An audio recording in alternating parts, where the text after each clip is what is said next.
fois-ci, le top 14, votre club, le RC Toulon, ça se passe pas tout à fait comme prévu, 12e au classement, premier non relégable. Est-ce que pour l'instant c'est inquiétant? Est-ce que c'est la catastrophe? Est-ce que c'est presque convenu? Comment on doit dire? On s'attendait à vivre une saison difficile. On n'avait pas programmé une défaillance de nos buteurs qui n'ont pas du tout les stats chez nous qu'ils avaient ailleurs. On n'avait pas prévu que la pression de Mayol, peut-être, ça allait psychologiquement perturber nos buteurs. Parce qu'en jouant de la même façon, on est sur les mêmes matchs, on pourrait avoir aujourd'hui 8-10 points de plus, ce qui fait qu'on serait loin de la relégation, très très loin. Bon, maintenant, il reste 10 matchs. Je crois que le groupe est en train de se trouver. Le match contre Mont-de-Marsan est très encourageant. L'objectif en début de saison était le maintien, ça reste le maintien, et de construire d'ailleurs cette première saison qui est très difficile. C'est toujours difficile de changer de division comme on l'a fait.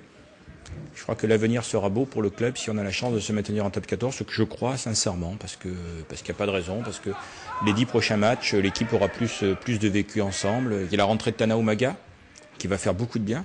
Alors j'entends ici et là, il y a des gens qui sont sceptiques, et j'ai vu Tana Umaga il y a quelques jours, il a affûté comme il n'a jamais été. Il était plus impressionnant encore que quand il est venu jouer en Pro D2.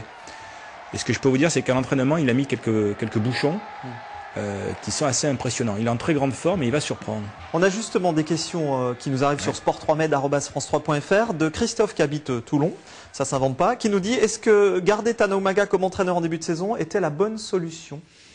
Je ne sais pas si c'était la bonne ou la mauvaise solution. La seule chose, c'est que quand un entraîneur vous fait monter de Pro D2 en top 14, c'est quand même difficile de s'en séparer. Peut-être qu'on aurait dû prendre plutôt quelqu'un comme Philippe Saint-André pour superviser, pour être un petit peu un manager ou un président sportif, peut-être, effectivement. Mais en tout cas, je crois qu'il était vraiment difficile, comme ça l'est encore aujourd'hui, bien sûr, de se séparer de Tana Umaga. Philippe Saint-André, grand champion français aujourd'hui en Angleterre, qui arrive comme président sportif, c'était votre expression. Oui. Ça va être quoi? Vous allez vous occuper des finances et lui du sport? C'est à peu près ça, oui. Moi, j'avais dit après le match de Dax que je cherchais un cerveau. Je pense que je ne suis pas le plus doué au monde pour faire le recrutement. Moi, je sais recruter des joueurs très connus et très chers. Par contre, pour une équipe, il faut aussi des talents que là, je suis incapable absolument de dégoter. Philippe Saint-André a une capacité hors norme là-dessus. Et je crois que c'est l'entraîneur français. Aujourd'hui, c'est sûrement le meilleur entraîneur français. Et c'est une véritable chance pour le RCT qu'il a accepté de venir travailler avec nous pour 3 ans. Donc, pour construire dans la durée. Et puis, on a un challenge ensemble qui est d'essayer un jour d'aller avec le rugby club toulonnais au Stade de France. Moi, j'y suis jamais allé au Stade de France. J'ai toujours refusé d'y aller et je me suis promis que la première fois où j'irai, ça sera avec mon club. Avec un beau bouclier à ramener dans le Var. Tana Umaga donc restera entraîneur. Philippe Saint-André, président sportif. Il n'y aura pas de confusion, on est d'accord? Non, c'est-à-dire que Tana Umaga, il doit travailler avec moi, il travaillera avec Philippe Saint-André. Je pense que ça sera plus facile puisqu'ils ont tous les deux une compétence et ils vont s'entendre. J'espère qu'ils vont très bien s'entendre. Il y a des joueurs qui ont déjà signé. Je pense à Bruno qui va venir. On parle de Mignoni, d'Emmanueli. Est-ce que ce sont des bruits? Est-ce que vous avez des contacts? Non, Emmanueli et Mignoni ont signé. Ils seront là la saison prochaine. On est d'accord. D'autres bruits? Elbad? Ça fait partie des contacts. Ouais. D'autres? Il y a beaucoup de joueurs. Aujourd'hui, on a décidé d'attaquer le recrutement très tôt. C'est un risque que nous prenons, puisque si on attend le mois de mai ou juin, beaucoup de gros joueurs seront partis. Donc, aujourd'hui, on abat nos cartes sur l'hypothèse optimiste. On se maintient en top 14 et on travaille avec ce budget-là.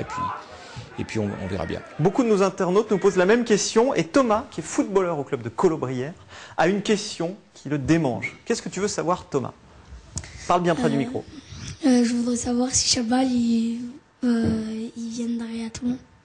Ah, Chabal. Pour que Chabal vienne à Toulon, il y a 3 conditions. La première, c'est que le Racing Métro ne monte pas en top 14. La seconde, c'est que Toulon ne descende pas en Pro D2.